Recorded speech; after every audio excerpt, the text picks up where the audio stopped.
So this is the third and final piece of this three-part tutorial on how to sculpt clothing, and that is how to sculpt a dress, actually, on a life-size woman sculpture. This one was cast out of bronze and installed outside of a hospital in my hometown. Today, in this last piece, we're going to be covering how to sculpt folds of clothing in the arm. Now this is really challenging for a lot of people, but I'm going to be giving you a few tips on how I do this, and we'll be covering a few more pointers on how to get those little tiny wrinkles, looking natural on the sculpture. We will get to that here in a second. First, if you haven't yet, you're welcome to subscribe to my channel by clicking this button right down here in the right hand corner. I'll be putting out a new video every Thursday, and I'll be covering all sorts of different forms of art, but mainly I'll be focusing on sculpture. That being said, let's get started.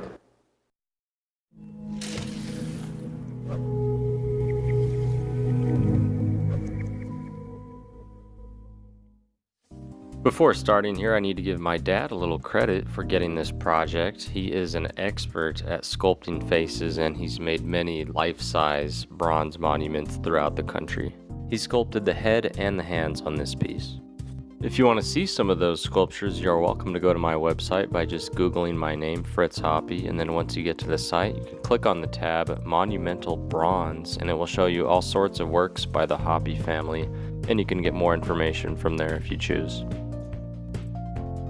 So now it's time to discuss the sleeves on this sculpture.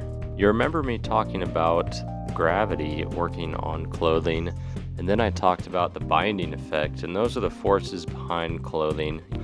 And then there was also wind too, which was another force. Now, there can be all sorts of forces, but you just need to understand which one you're dealing with. Now for sleeves, this is completely different because there is some binding, but the fabric tends to bunch up, that you see it doing here. And you saw how I put those little pieces in there by rolling up tubes of clay, and then it's trying to match that pattern by looking at my reference. Now this is really difficult because it's kind of a sporadic pattern, it's not as consistent as when you're sculpting a pattern that's hanging from gravity, or like earlier in the first video when I showed how to sculpt the pattern that shows the fabric in the breeze. This is completely different, and it takes a lot more reworking and studying of your reference. You can see here how I slowly built up those wrinkles, I guess I'd call them, and after a while they're starting to shape up, but they look a little pointy, and I'll explain that here in a minute because that's the second tip for this video. So if we take a quick look at this photo of the piece, I want you to look at the right side really carefully and then look at the left side. Now you'll see on the right side near the waistline where those creases are, they're very smooth on certain edges, and other edges are very defined and cleaned up. Now on the left side, I'm not as far along, and you see how they don't look as natural because they look stiff. They look like they were carved out of clay instead of the clay looking like drapery. So that's the second tip here, is smoothing out the right portions of the fabric on the clay, because that's what really gives it that natural effect. You want it to look natural, where it's just sort of free floating and lightweight. And like I said earlier on in one of the previous videos, you want to take a heavy material, which is clay, and make it look like a light material, which would be the fabric in the clothing. I did run out of time, so we're just about to the end here, but you can kind of watch how I slowly built up all that clothing with the clay there, and this took a long time.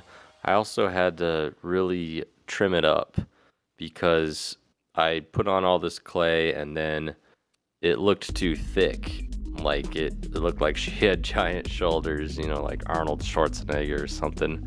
So it really takes a while to get that look, but it's just studying your reference and understanding those patterns.